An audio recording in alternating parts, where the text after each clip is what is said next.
All right, are we rolling? Are we live? Yes, we are. All right.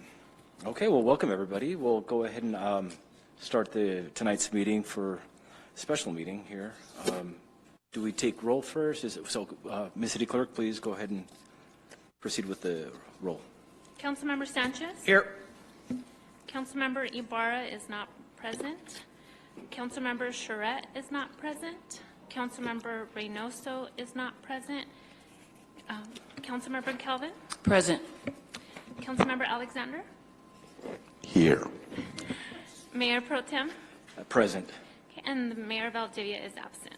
Okay, we'll go ahead and proceed on to the Pledge of Allegiance. If Councilmember Sanchez, you please lead us. Thank you.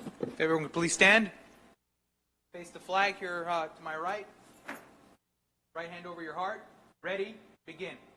Pledge allegiance to the flag of the United States of America, to the republic which stands, one nation, under God, indivisible, liberty and justice for all. Thanks. Need to brush up on my pledge of allegiance. Thank you, Councilmember. We will move on to public comments. I'm sorry, I don't have a kind of a script in front of me here, so if I'm forgetting something, I don't know if we'd go to, we'll do in-person public comments, and I'm not sure if we have any online Zoom or phone calls or letters or anything else, so we'll go ahead and, okay, we'll proceed to public comments. First public speaker, actually the only public speaker, is Treasurer Ortiz. Ms. Ortiz, Dr. Ortiz. Thank you, Mayor Pro Tem. Super concerning that there's only 4 of you here tonight as we prepare for this second budget workshop. And I know it's a receive and file, but this is valuable information. And again, to the community, there's not a lot of people here, so I don't know if it's a time thing. I know that there's a forum tonight at 6, but it's extremely concerning. Looking over the backup material, I know there's not a lot of definition in why things are, for the most part, staying the same, but I'm extremely concerned to see a $21 million jump in the police department budget over the next couple fiscal years, and that is the largest rise. When we talk about why this city has deteriorated as such over the last decade, we see clearly in the budget that there has been unequitable distribution among our funds. And what we know is that we have thrown every penny that has been available to us into public safety through our police department, yet with the rate of return is dismal. And before this body even thinks about giving the police department another penny, I would like to see an audit. What are we currently doing with the funds? We know that 81 million out of 92 million goes alone to salary and benefits. What is the justification for another $121 million? We have 41 parks in this city, and yet the Park and Rec budget is only being hit at $5 million, when in your own backup material you show they're doing more. You have a new director, you have new staff who are excited and want to do more things. Public Works is only receiving about an $8 million jump, but they're out there, and the only way we're going to build up the city is to build it up at the same time. The libraries, we are at 40 hours a week now. Why are we not seeing the type of programming that should become available through the type of funding that's necessary to hold literacy programs, to teach people how to find information and hold classes? We need to become a full service city. And the only way we do that is by fully serving the departments that have struggled. We need to build back. We need a class and compensation study to understand what people were doing 10 years ago may not be in line with the duties that need to be done today, with the knowledge and skills. We are in a rebuilding time. We're supposed to receive another $42 million next year from the Affordable Cares Act. So where are the assurable available funds that we didn't expend? We're getting $2 million in cannabis and additional money. So where are these monies going to the microgrants? Where are the available investments into the communities? Pfizer Park, I see that you guys have it listed in the CIP, but is it dedicated to the skate park? Are we making sure that these are specifically allocated line items so that there is no question in 2 years about where our money went this time? Thank you. We do not have any remote or written comments for tonight. Sorry, I wasn't sure if I was supposed to ask, but no public comments from online. Okay. All right, we will go ahead and proceed to the budget workshop, biennial budget discussion. Mr. City Manager. Okay, good evening, and thank you. The primary load tonight is, of course, going to be carried by Finance. Barbara Whitehorn and Tanya Williams are going to be leading the discussion. We don't generally respond directly to public comments, but I think some of the questions that were raised tonight should be addressed during our discussion. But with that, what I'd like to do is dig into the middle of this, and let's get started. So, Barbara, I'm going to kick it to you. Hi, thank you, Mayor Pro Tem, members of council. We are happy to present this budget overview to you, and I'll be turning it over to Tanya for the bulk of the presentation. But I did just want to point out a few things. This is a continuation budget, so a lot of the programs and things that individual departments really are hoping to do in the next year or so, we haven't included in this draft yet because we still don't have a really good handle on economically where revenues are going to go, given still all the things that are happening in Ukraine, fuel prices, which are driving everything into sort of crazy spaces as far as costs. So we're being very conservative with our numbers, and we don't want to put ourselves in a position where we're overestimating revenues. We definitely are projecting continued increases. We just don't think we're going to be in the space where we're seeing double-digit increases in every revenue like we've seen for the past couple of years. We are doing, as you approved at the last council meeting, a fee study, which should be complete probably in September. And at that point, we can bring back to you proposals for fees across the city that should help us recoup some of the costs, for things like development fees, and that will also help to get our revenues on track for those kinds of things.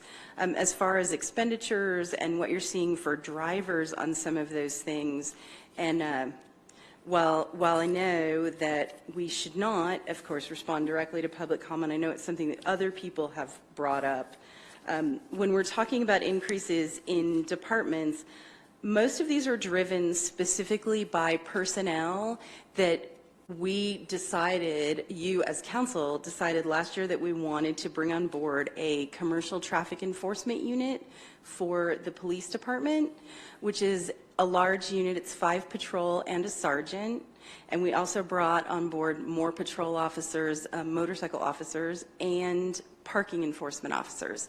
So that was a significant add to the police department in the last year that are mostly hitting in this coming year. Because as I know you're aware, it takes us a while to bring actual police officers on board. It doesn't usually happen right when we say we're going to hire it. It takes like a year. So that's why you see a significant increase in the police budget year over year, is that we're bringing on board those programs that we said we would. Yes, sir.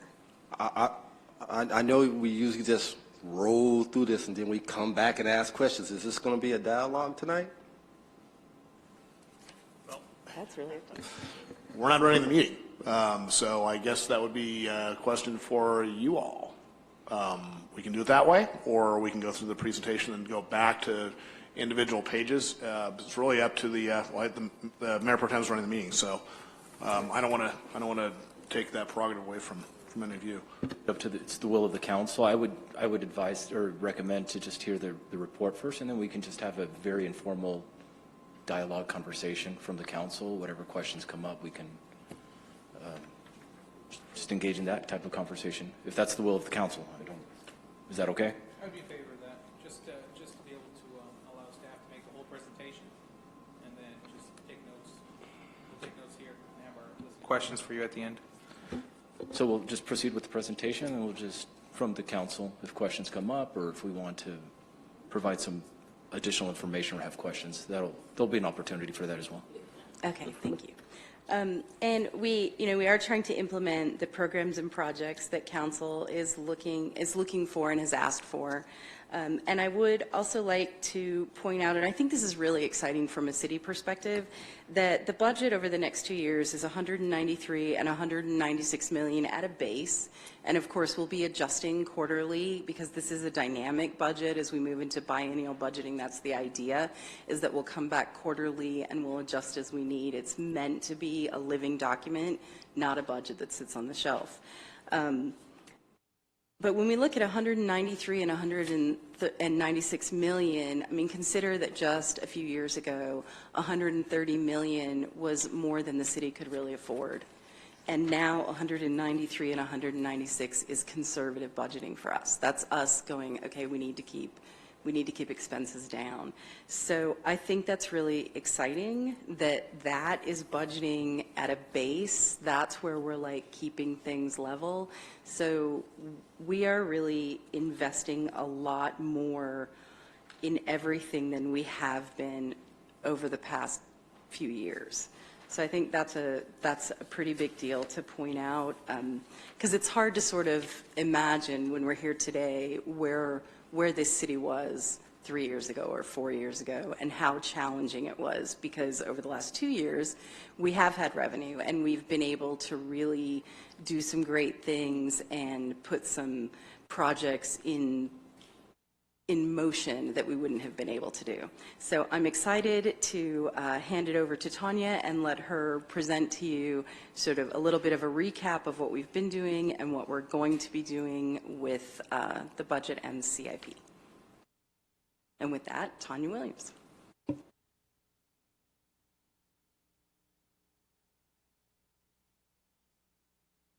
Okay, good evening, Council. Thank you for allowing us to go through the presentation. So tonight, we'll kind of quickly go through these first few slides because I think Barbara touched on a lot of it already, but we'll go through the revenues and expenditures at a high level for our general fund. We'll kind of take a look back at the things that we've accomplished this fiscal year. You know, everything that we've added this year to enhance our current service levels, we've added a lot. And so, as Barbara mentioned, it's a continuation of that. So all of that we've added this year carries forward. And so I think it's important to take a moment to be reflective and look at all the achievements that we have seen this year. And then we'll look at our projection for our fund balance, which has our updated revenues and expenditures. And then we'll dive into the CIP as well. So as Barbara mentioned, our revenues continue to be really strong. We've looked at this exact slide, I think, at the last budget workshop. We continue to monitor really closely the world and things that are impacting our sales tax, our Measure S revenue. But really across the board, we're continuing to see strong revenue generation, and we're hopeful that that continues over the next few years. Our general fund expenditures, this is a quick snapshot of where we are right now. We'll be finalizing and fine-tuning these over the next few weeks and heading into our proposed budget hearing on May 18th. But this is a snapshot of where we are right now, and this is includes everything that we've added this fiscal year that will be carrying over, as well as new requests from departments heading into the next 2 fiscal years. So if you have questions about where the increases come from, this is where some of them come from. So we've added a pretty large number of new positions in the police department, in public works, sort of across the board, and we've also reclassified a number of positions. So what all goes into that is their salaries are increases, but also our pension liabilities go up with all of those as well. So I think that's an important consideration. We've brought a number of our services in-house. So our graffiti services, the sidewalk power washing program, a number of the public works programs that we added mid-year.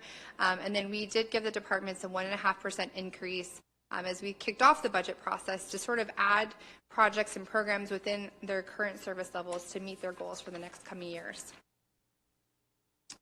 So as we take a look back at the things that we've accomplished this year with our increasing our enhanced service levels in community economic development, we're looking to bring all of our plan review and permit services in-house. So right now or the majority of them anyway, I think there'll be some larger plan review services that are still contracted out, but we're looking at quite a bit of savings with bringing things in-house, and as well as increasing our customer service.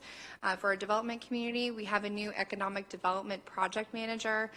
We closed over 2,200 code enforcement cases, which we hope will also increase, as well as we've added I think 8 code enforcement officers at the last budget meeting, or the last council meeting, I'm sorry. And we've also received a considerable amount for housing services, mostly in the form of grant funding.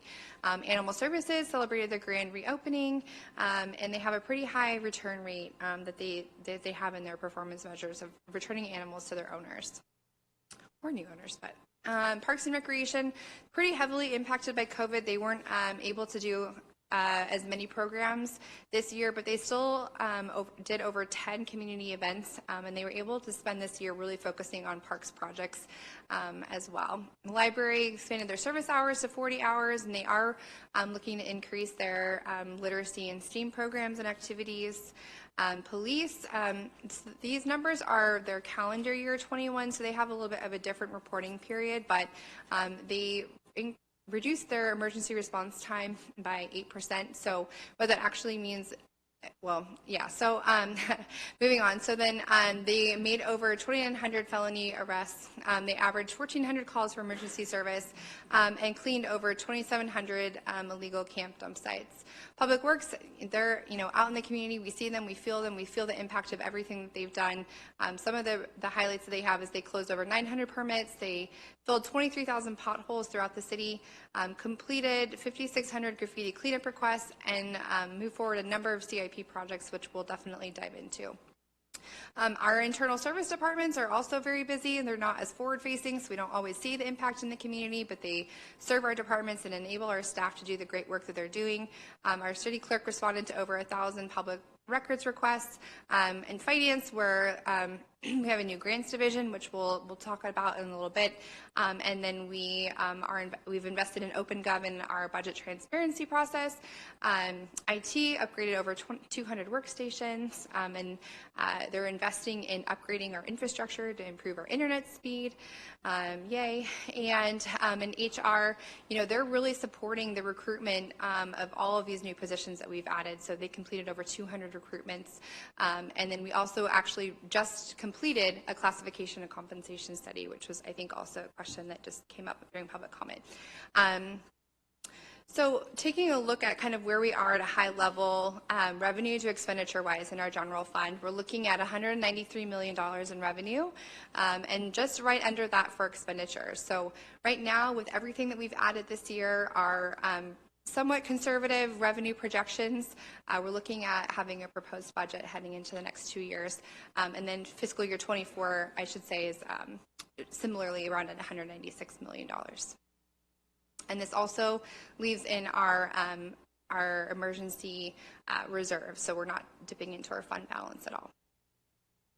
So switching gears to our CIP, this last fiscal year, in fiscal year 22, the adopted CIP across our general fund, Measure S, as well as other fund from other revenue streams was a little over $50 million, which is a huge investment in our community. So we're starting to see the impacts of that throughout the community as projects are being completed. So in our parks, we're seeing field renovations, parking lot improvements at our community and senior centers. We're street rehabilitations all over the place. We've invested quite a bit into our street rehabilitations and continue to see that as well. I think the last few council meetings and still coming up in through the rest of this fiscal year, we'll continue to see contract awards for even more street rehabilitation projects. Buildings, we're completing the preliminary designs on things, doing electrical panel upgrades throughout the city. We're doing ramp repairs, sidewalk improvements, and traffic control, replacing street lighting and improving the flow of traffic. So not only improving our streets, but also improving the flow of traffic across them. And then as we move into fiscal year 23 and 24, we wanted to just remind the council and the community that everything that we've invested so far is carrying forward. So there's a lot of projects that were in the CIP that weren't completed this year. all of that funding carries forward. So for street rehabilitation, we're looking at an additional 20 segments of streets that will be completed through fiscal year 23. I think that's just Measure S alone. There'll be other projects as well that are carried forward and completed. We have a number of parks projects of $10 million in committed funds, whether through Measure S or ARP funding, which is American Rescue Plan. And then traffic signal improvements as well. So everything that we committed our funds to completing will still be completed, as all of that funding will carry forward. So just because it's not finished by June 30th doesn't mean that it won't happen. All of the funding is carried forward. For fiscal year 23, we're looking at adding an additional $5 million of Measure S funding to some specific CIP projects that are currently unfunded. So one of those is the street sweeping signage. And I think the last budget workshop we talked about the need to improve our signage so that the street sweepers can actually clean the streets. So we'll be looking at that. We'll be adding some funds to some additional street rehab projects and then some park projects as well. So the skate park renovation, as well as some renovations at the Paris Hill Senior Center. So that was specific to Measure S. There's a number of other projects that will be up and coming through fiscal year 23, specifically through other funds. So the CIP is comprised of a variety of funding sources. So it's not just general fund or Measure S. We get gas tax funds, we get RMRA, Senate Bill 1, we have a variety of development impact fee funds. So those all go towards a variety of projects. And so we're still looking at approximately a little over $30 million in investments in projects through fiscal year 23 outside of the general fund contribution. And again, we'll have the full CIP ready at the proposed budget meeting on May 18th. The grants funding strategy is something that we really want to highlight. I think the city in general is really focusing and prioritizing how we can leverage our general fund dollars and use other people's money as well to help fund the projects that we want to see completed throughout the community. So at the start of the fiscal year, we have budgeted a certain amount of grant funding, and we've exceeded that revenue expectation by about $2.5 million this year. So those are extra grants that we've received that we weren't anticipating. And we'll continue to focus on this as part of our resource development strategy to help fund the projects that we want to do and complete as we move forward. So this is just a quick snapshot of where we are in time. So we had our preliminary budget workshop. Here we are today. Our proposed budget is on May 18th, and then we're looking to adopt the budget on June 15th. So thank you for your time, and we'll turn it over to you for questions and discussion. Thank you. Thank you for the presentation. A big thank you to our Finance Director, Barbara Whitehorn, and our Budget Division Manager, Tanya Williams, for the presentation and putting that work together. Mr. City Manager, thank you to you and to all of your staff, all our city employees as well for all the work they do on a daily basis. So it's greatly appreciated. Since we don't have the speak feature, I guess I'll just go by ward. If you have any questions or anything else to add or need any clarifications. Councilmember Theodore Sanchez. Nothing at this time. Okay. Councilmember Ibarra. I'll wait for afterwards. Okay. Councilmember Reynoso. Thank you. Great presentation. I just wanted to flag two things. I appreciate everything coming forward, as we mentioned before, especially the street sweeping, sign installation. It's expensive, but you put it on there. I want to know when, I guess, as I brought this up a few times, Vertimont, the storm drain up in Vertimont, when that's going to get highlighted. So that's a pretty complex project, talking about Myers Creek, correct? Yes. So when are we starting? I understand that. We have started. We have a consultant on board to do it's a multi-year effort because of all the different mishmash of state, federal, and county agencies are involved in the permit review and permitting. Army Corps of Engineers, California Department of Fish and Wildlife. There is a pretty complex drainage area study that has a lot of environmental components to it, but we have got a consultant on board who has started the effort on the study, right, Alex? Okay, so we're working on the RP. Sorry, it is a complicated. That part of the planning effort by itself is well over $1 million all by itself. So it's a multi-year effort, but it has been kicked off. It has been initiated.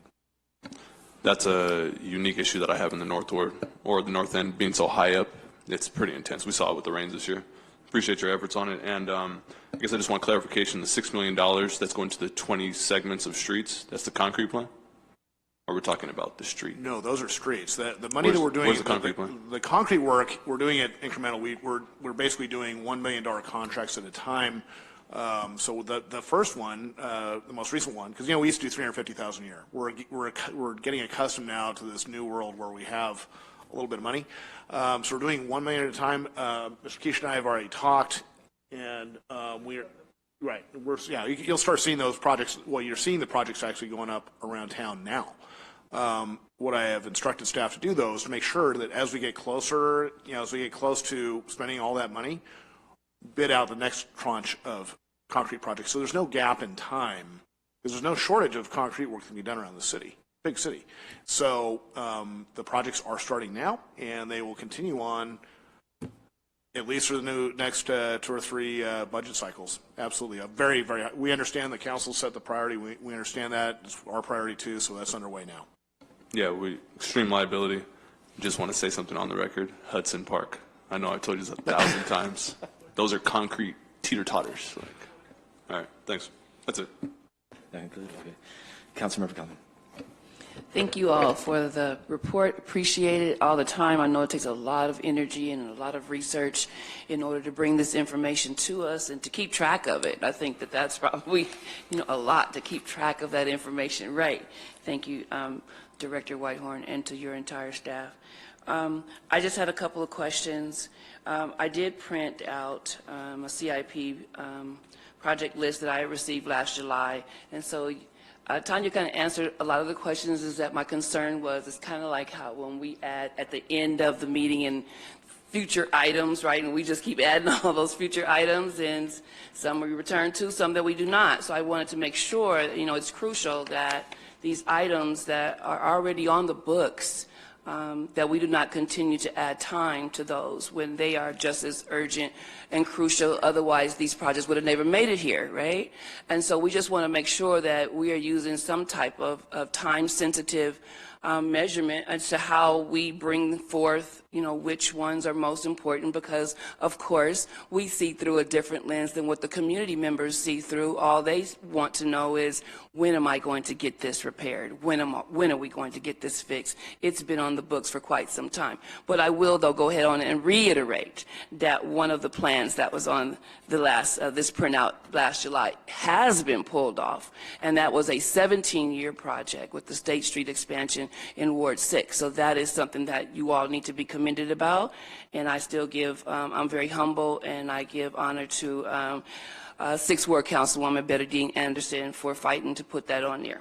With that being said, you've addressed the amount of additional funding that will be going to the police department, and I heard you, and I wanted to give you another opportunity as to kind of break that down as you did with myself here as to where that's being allocated. But I also want to pay attention to the fact that when we look at parks and when we look at libraries, those are things, those are departments, right, that can if we continue to beef those up and bring them to where they need to be, we might not need so much, right, police investment if we continue to invest in our youth and making sure that they have nice, clean parks to go to, and that the libraries are there, and that they are having all of the top software and books and things that are there for them to be able to learn. We got to just create more spaces. Matter of fact, I would have loved to see a Councilman Alexander's ward doesn't even have a community center.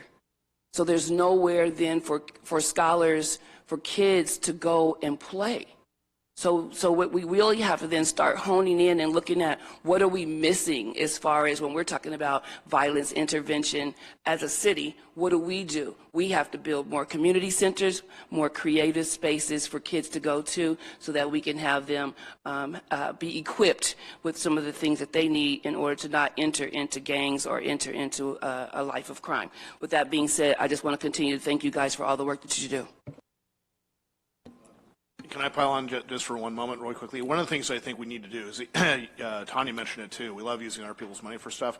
What we're not reflecting entirely in this presentation tonight is grants. And I think one of the things that we're going to be bringing forward to you, I know that one of the things we're going to be bringing forward to you, Because the picture, this is the core. General fund is the core.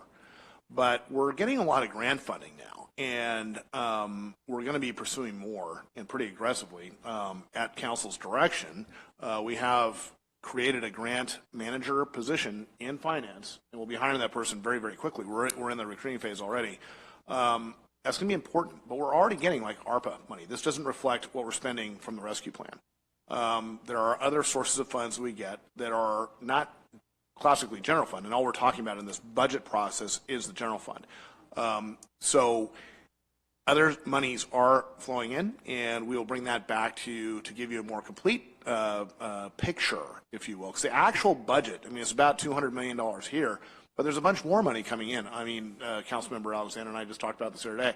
How much have we allocated through rescue plan already, and how much more are we getting? It's actually, we're getting about we got 38 in the first tranche, getting about 38 in the second tranche.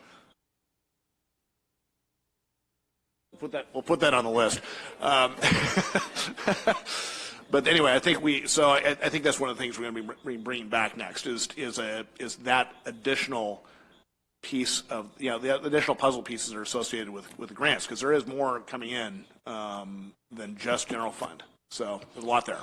Yeah, I totally, I get it, and I understand and appreciate that, and we do have to hurry, and I'm happy that we are bringing that position on board, and we do have to hurry and apply, because there are other cities that are doing the same thing, right? And we are talking about one-time funding.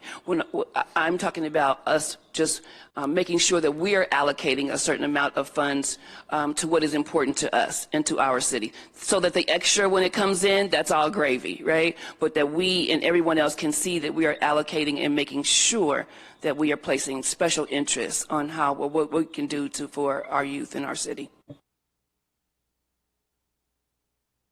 Okay, Councilmember Alexander. Director Whitehorn, Merry Christmas. We don't know why he does that. We don't know why. We stopped figuring it out too. Just Merry Christmas. So when you were talking about the police and the number of additional, I'm sorry, I used the federal FTEs, full-time employees. I apologize. Oh, we use that too. So. Okay. Full-time employees. You said we had added three parking enforcement officers? I can't remember say yes exactly because how many. I know because I recommended it. So yeah, it's three. Chief Hernandez, yeah, you might as well come on up here if Barbara can't answer. Have you hired those three yet? You have? You started those already? And then you said traffic officers or traffic enforcement. Did you just mean the commercial portion? Commercial unit. Right. So, and then you said traffic, like just regular traffic. I think we also hired motorcycle patrol. We don't hire separate. motorcycle patrol. We just hire officers, and that's a specialized duty. So we can't hire that. Right, but we hire patrol officers and bought motorcycles at the same time. So Oh, okay. my assumption was we're hiring patrol officers and we're putting some on motorcycles. Well, You know. the whole point for me Not is the same whole point guys, to me is because I'm looking at speeding and the street takeover that happened in the 7th Ward on Sunday night, and it is so I'm trying to get it to where the police chief is listening to me back there, because the street takeover that happened Sunday night on the 7th Ward from 40th on down to Valencia. But I'll get back to the budget. Mr. Kishta, in Concrete, there's a 7th Ward constituent right back there, Ms. Hutchinson, and she wants to know when her street can get fixed, because she's fallen a couple of times. So we are now on due notice, and she has not brought anything to us that we needed to have in prior session. So we have been duly notified, Mr. Maldonado and Mr. Kishta, that 7th Ward residents have fallen a couple of times because of raised concrete. And she came out here tonight to let us know. So, okay, duly noted. And cannabis revenue, does anybody know what we're getting in cannabis revenue? Is that on here? It's on page, what page? It's on one of the slides. It's on the slides? Third slide. Third slide. Third from the bottom? And that's based on how many cannabis operators? Well, there's 17 approved, but not all of them are operational. You'll see, when you look at here, there is that spike, which I think is a result of Shatter and Captain Jack's, their catch-up payment to us, but the revenue projection for 23 is 4.1 million. I can read that. I just want to know based on how many operators. Let's verify how many actual operators are in place. I could tell you, but it would be speculation. I don't want to say that right now, but we'll find out and let you know. We'll let the entire council know. Okay, so okay. Thank you. I appreciate that.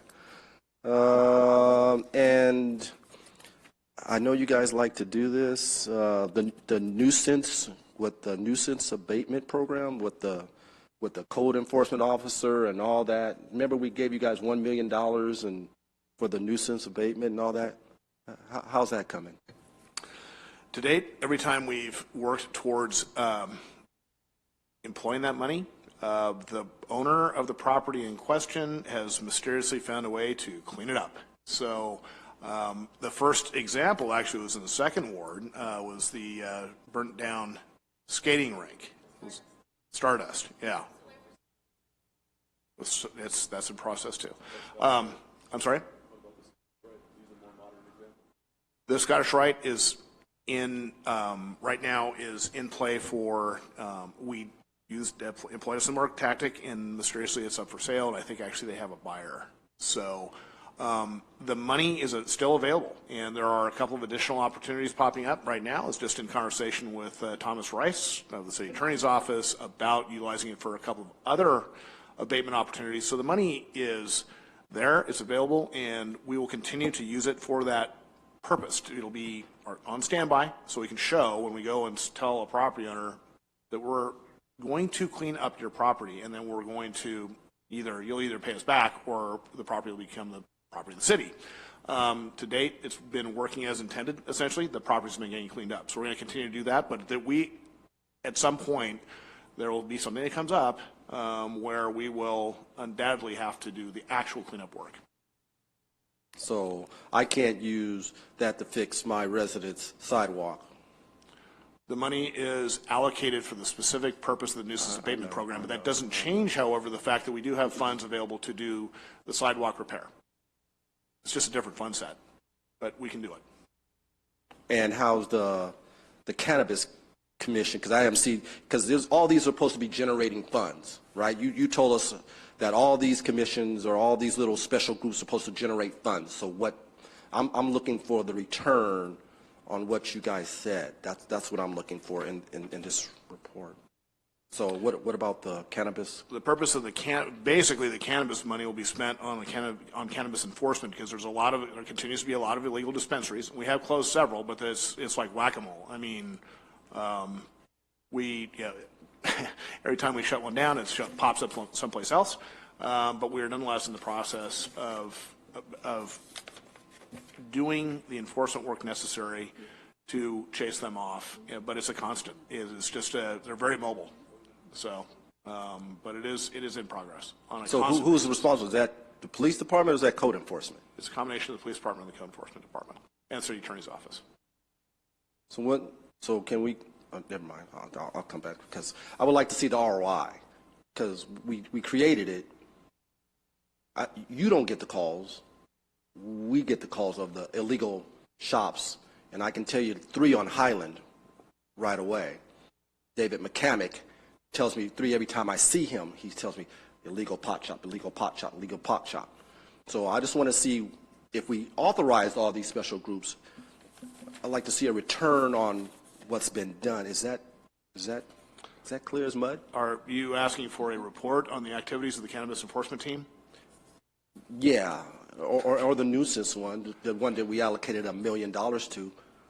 Certainly, that is not a problem. You're too kind. I appreciate it. And it says Spiker Park. It says the skate park. Skate park. Well, it's a baseball field too. It used to be in the 7th Ward before I got redistricted out of it. So My question was, when we did the money and we allocated, it wasn't for the skate park. It was for the whole park. It was for lighting. But now now it just says skate park. So This is That's new this is a project. new allocation. this is a new allocation? This is an additional allocation. Yeah, it's a separate project. Yeah, the existing allocation will still continue. Okay, I just want to make sure that the lighting and stuff, because I was worried about Oh, the yeah, lighting, we're because the not, we're lighting not was- taking any money away from anything else to fund anything new. Got it. And you guys do know that Supervisor Baca Jr. also allocated money for that park too? Yes, I'm working with his team on the contract.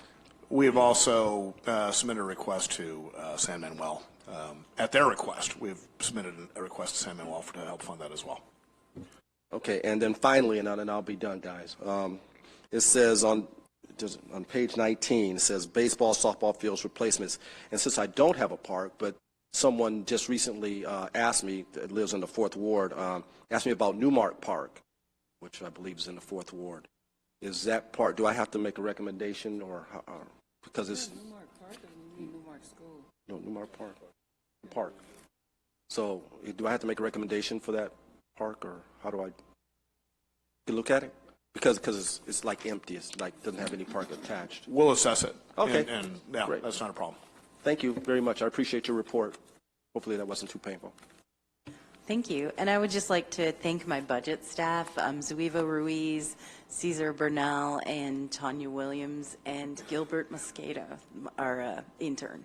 They have been amazing. So yay, yeah. I'll circle back here to Councilmember Sanchez. Anything else? Councilmember Ibarra? Thank you, Mayor Pro Tem. Quick questions for our staff. The first one, East Street, I know we approved the LED lights. Are those on the large poles? And the small ones? Okay, so the small ones are still being worked on because I have not seen the small ones being lit up. Okay. Okay, yeah, because it was still dark on East Street. Okay, well, I was able to hear him. Thank you. Sorry. Oh, so for the street lights, yes, we are doing the tall poles and the decorative poles too. The issue with they are all, solar. So the issue with the smaller pole is the material was back ordered. The contractor received it last week. They're going to start installing them next week. Okay.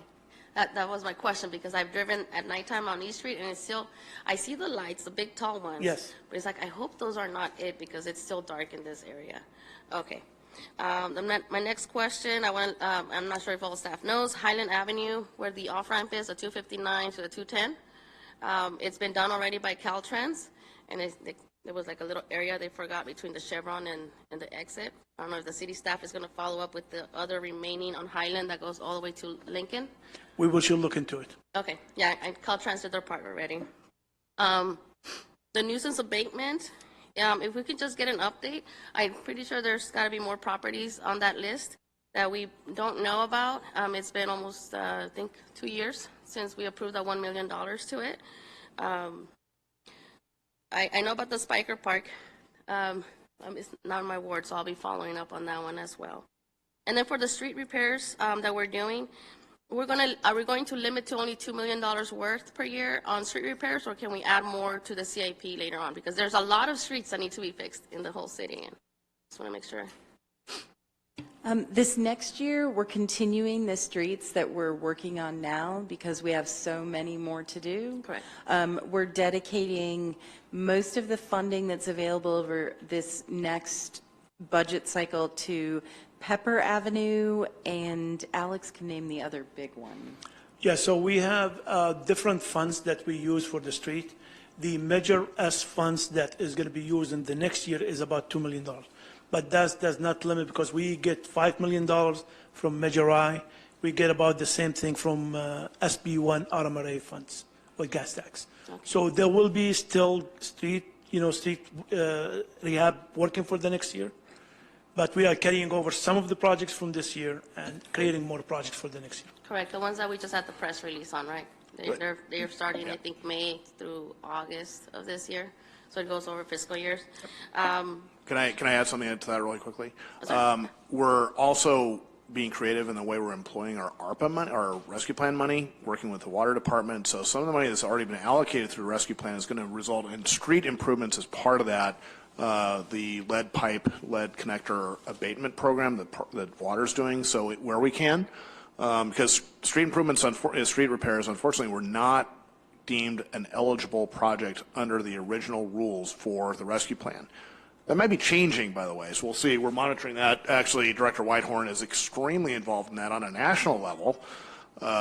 She is engaged with the Treasury Department, and we are also engaged directly with Congressman Aguilar's office to ensure that our voice is heard, because that was one of the things that we thought was a significant flaw in the rescue plan rules for utilizing the money. So we're lobbying quite heavily for that change, but in the meantime, we're using the money as we can in areas where there are these lead connection and lead connecting pipes to ensure that those streets are improved as part. We don't want to do like a little, have a trench done and then you have that lumpity. I remember patch. when Baseline got done. First, the water department went in. They fixed the infrastructure below between E Street and I want to say H. And then the city went over them fixing it. They repaved it. The same on Highland and Valencia. I remember they had a huge sinkhole that kept appearing over and over and over again until we finally had somebody go into the underground. And that is my concern. If we can just stay on top of the water department, that we're working with them, because I know a lot of the streets, for example, I'll give you 20th Street between E and F. There's a little portion that keeps reopening in the middle, and I think it has to do with the sewer lines on the bottom. So it's a potential hazard there. They always reopen. I'm always reporting those potholes, but I think it's going to be the same case as it was on Highland and Valencia with 20th Street. So we'll pass that along to the water department. That's partly their responsibility and partly ours. So we'll work with them. I'm going to ask Alex to make a quick announcement about something that's going to be on next week's agenda regarding Sierra. Can you just mention what we're doing there and how that's being paid for? Yes, so the City Council will be considering an award of projects for Sierra Way rehab, and that is between 3rd and 30th. That is street goes through 3 wards. So we are doing the pavement, we're doing concrete. It's about $2.5 million project. So the council will be considering awarding that contract in the next week. Of course. Yeah, Sierra needs some TLC and it's been paid too. by Measure I. And that's wonderful, and I appreciate that. But as I used to live on Sierra Way, what are we doing about the rain river that happens in the wintertime? So for that portion, because we have storm drain funds, so we are going to be allocating money for the next year's CIP to install a storm drain on between 40th and 30th. And of course, we will do the pavement and the concrete at the same time. So that's next year's CIP? That's next year's CIP. So yes, you're sir. not going to pave these wonderful streets and then rip them up to put in storm drains? Okay, so because the project that we are talking about is between 3rd and 30th. Okay. So the next year will be between 30th and 40th. Okay. So we were not touching the new streets. Okay, wonderful. Thank you, sir. No problem. Appreciate it. Back to me. I did notice, and I want to thank staff and West Coast Arborists. I did see that they've been out trimming the palm trees finally around 17th and 18th between E and Arrowhead, so thank you. There's a lot more palm trees. I went around, I got a report from somebody who used to be within my boundaries. They told me, help. And I went there, he had 11 palm trees around his house alone. So I made that report. They all need to be trimmed. They're all on the sidewalk, city property. The same, Councilmember Sanchez has earned some of those palm trees on my end. So if we can just make sure that the palm trees do get trimmed, I don't think they've been trimmed since they were planted, to be honest. And they're falling down like skirts. Noted. No problem. And what else do I have? Oh, the staffing. There was a part on the staffing, I think, where you said that 10 positions got reclassified or adjusted. These are the ones that got promotions? Or they just went to a different department? Excuse me, these are reclassifications that had to come for council for new positions, like where we added a deputy director and reclassified a position to a deputy director, reclassified a position from an analyst to a manager, something like that came before you. I remember a few, but I just want to make sure those were 10 total for this past year. Okay. And yeah, we just have to keep, I know I emailed our staff earlier. We had somebody who had been calling the city and complaining about illegal dumping, and she got a response that we don't have enough staffing. Want to make sure that every department, when you come forth with your proposed budgets for your departments, that you let us know what boots on the ground staffing you need that's going to be at the counters. I heard from several developers that they've gone to neighboring cities, and within 5 days they get their permits. In our city, it's taken about 2 months to get permits, and that's discouraging to a lot of businesses. I just want to point that out. I don't know the process. It's frustrating as it is for developers as for me, because they want me to keep pushing it for them, but I can't play with those processes. And so that's my concern. I want to make sure that we have the staffing in every department that needs to get the work done. And that too is a work in progress. We've been, the analogy we use is we're rebuilding this airplane as we're flying it. There are all kinds of different things that are underway all at once. A lot of things are happening already. Things have happened. Mm-hmm. Things are happening. The balance of the work, we're working on all of it. Just can't do, government time is a real thing. We can't do everything at once. Exactly. So we are in the process of doing that. And Barbara mentioned fee study. One of the things that we need to continue to emphasize is that there are certain services that we provide that we need to be sure we recoup. There's revenue that's associated, or can be revenue associated with those. So one of the issues, and I'm putting a great deal of pressure on our IT director, who's sitting over there, kind of wishing he probably could have ducked, is to replace our financial system and our permitting system. And then so it's one thing to redo your fee schedule, but it's another thing entirely to make sure that your financial system, the backbone of the city's IT, is functional and can bring that revenue in. And it goes to all kinds of different things. It goes to code enforcement citations, parking citations, traffic citations, all kinds of different types of revenues that we're still not reaping the full benefit of, which we're obligated to do, by the way. I mean, it's not like optional. It's not us being mean or anything else. We're actually obligated to recover those expenditures. It also goes to the development process. Our fees, people complain a lot about fees. Our fees are relatively moderate, but when you take them in total with all the other folks who charge fees, like school fees and water and wastewater fees and stormwater fees and all the other fees that sort of add up over time, you'll hear a lot about that from developers. We're only recouping our share, and our fee structure is pretty moderate, but we have to reanalyze it. I can add constituents too, because of the ADUs being approved. They're trying to revamp their garages, and they want to do it the proper way, and I tell them it's a process, but I want to make sure that we don't lose that business to our neighboring cities. Yeah. We agree completely. Absolutely. Thank you. That's all for me. Thank you, council members. So I guess it's my turn. In regards to, Councilmember Ibarra mentioned the additional staff. Is that going to fall under line item 090 general government, or is there a different explanation to the doubling in the expenditures there? What is general government? Yeah. We shifted several programs that had previously been under the city manager's department, and what that did is it made it look like the city manager had this massive staff, when in reality we had a bunch of programs under there that didn't really belong there. They were just general government programs, and we moved those out of city manager into general government to better reflect what those are. And that would explain the jumping. It's pretty much doubled. Oh, and we moved utilities. That's the biggest thing. Okay. We took the utilities out of every department, so nobody would have to try to estimate their utilities, and we put them all in general government. Okay. Yeah, because Thank when I you, say go from Tanya. 9 million to 18 million, I'm like, wow, so that's a that lot actually made a huge difference for everyone trying to do their budgets, because we were expecting all of the departments to try to estimate their utilities, and that's kind of asinine. Okay, so that's the explanation for that's that jump. That's actually the jump. The thing that we did with the city manager, this much. Utilities, this much. Okay, that makes sense. Yeah. Okay, and then line item number 160, capital projects, it goes from 22 point, whatever million down to 5. I mean, that's a huge reduction in expenditures. What's the explanation? It is. That's just the contribution to capital projects from the general fund.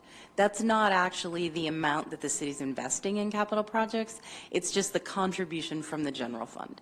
The capital projects investment will still be over 30 million for the city for next year, plus the remaining, whatever we haven't invested of what we committed this year, which is probably, I don't know how much we have left. 25 million or so. More than that? What's left? 10 million left or something? Anyway, so we've got 10 or 15 million left from this year too. As a carryover? Yeah, as a carryover. It was originally from general fund, or was it like grant funding? It was all over. I mean, it came from Measure I, RMA, gas tax, all the different sources of funds.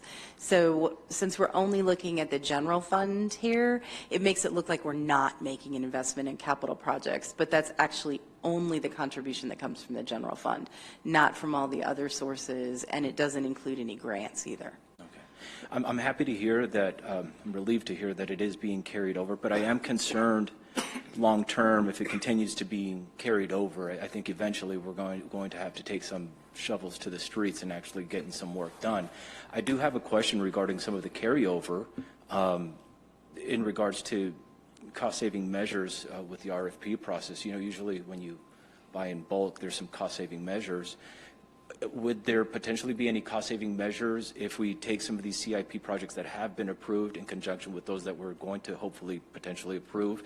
And would there be a cost-saving measure with kind of putting them together as far as sending it out for RFP? Or well, with respect to streets, for example, when we bid out street work, we do multiple streets at a time. I mean, and I've actually I've done a lot of work, it's construction work. I've never seen it quite bashed quite as aggressively as our Public Works Department is doing, which is a good thing. You know, we're doing 6, 7, 10. What's the next one? 14 and then 22 stretches, all bundled into one Public Works contract. So that is really efficient. So we are doing exactly that. We are doing sort of bulk runs on street improvements as an example. So we do, some of them will be one-offs, like Sierra is a one-off, State Street will be a one-off, but a lot of the others where we're doing various types of, you know, grind and overlay or a Cape Seal or some other form of street work, those are being batched, and a lot of projects, a lot of streets are being taken care of by one contractor through one Public Works contract, which is important because, you know, in a Public Works contracting world, the general conditions element of a Public Works contract is a big chunk. It's probably, what, 10% of the total? So if you can spread that 10% over a much broader area, it sort of dilutes the impact. And general conditions are overhead, they're insurance and bonds and all the other things are associated with the way Public Works contracting is run. So it's a much more efficient way of doing things. Okay. That's why we have certainly encouraged Mr. Keesh and his staff to continue to do that, to get as much efficiency, as much bang for our buck as we can get, instead of, because like most places would bid one street at a time. And that's exactly, which is that is so inefficient, and that's what I'm hoping to avoid. That's what we're doing by carrying over. Can we just lump it up and make it just more efficient that way? And that's what we're doing. I mean, 22 streets in 22 segments of street in one construction contract is awesome. Okay. It's a great way of realizing exactly the kind of benefit and savings that you're talking about. Okay. And then, go ahead. Is it on top of that? Okay. So just a quick question. I understand the efficiency. What about then the duration of time that it would take for that one company to get to all of the streets that we have to do? Would it not be wiser to at least break it up, maybe more than one company? Well, we do. The way it works is, a lot of it is in mobile. A lot of that overhead, that initial, the general conditions is in mobilization. They're in, you know, we're a big city, we're not that big. So when they mobilize, the contractors are able, they have multiple crews. It's like the concrete, you know, they have multiple crews to do work as opposed to just one. So they'll move from place to place to place. They'll be attacking multiple streets at a time. Now some of that is part of the reason we straddle fiscal years, for example. That's why we have carryovers, because you'll start this fiscal year, but it won't finish until next fiscal year. So the contract and the contract dollars straddle, if you will, fiscal years. But in terms of, that's one of the efficiencies though, is especially here, because we're getting generally, people from the area, All American Asphalt, Mattich, are doing most of these projects, they don't have to set up a construction trailer. So their mobilization is really just moving equipment onto and off of the site, the street, for example, that they're working on. So it's a really efficient way of going after this sort of construction work. So basically, does that answer your question? Okay, all right. And then finally, or actually a couple more things. As far as the police commercial enforcement, great, but I also think that it needs to be in conjunction with strong truck routes. I think that needs to be, we need to identify that in order to be able to enforce some of these, go ahead. A couple of the council members on this end of the dais have been pushing us pretty hard on that. We have PlaceWorks with their subcontractor, or sub-consultant, I should say, working on truck routes now. The reason we push forward the commercial enforcement program and getting those folks trained up and equipped was to be ready when the truck routes are established, because they'll be the ones who are responsible for getting out there and enforcing on a variety of levels. But they're already at work, right? They're already doing things like enforcing weight standards and other things. So they're at work now. But having them we're stood hoping up to cross the finish line together, pretty much.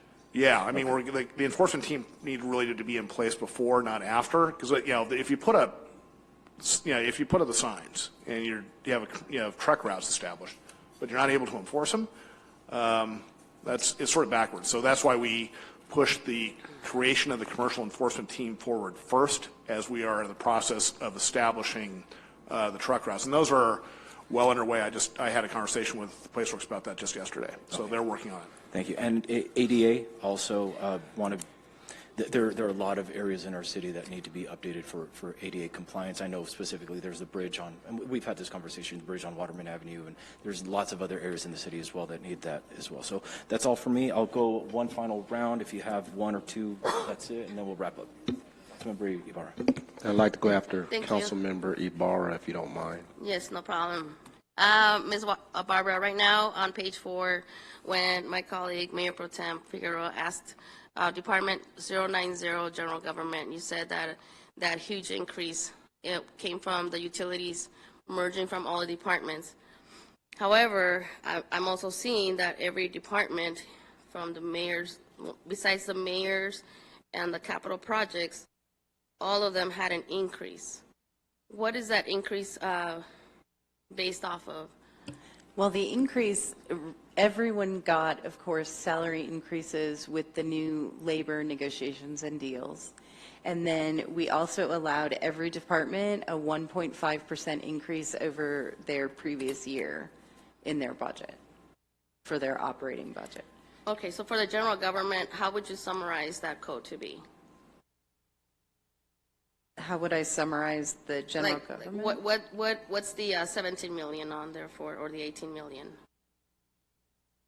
Like what parts of our general government is this covering besides utilities?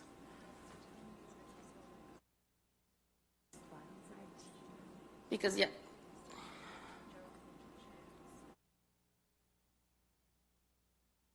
It's got the TV communications people, the VIP program. Sorry, we will probably have to get back to council as a whole with a full list of what's in 090 general government.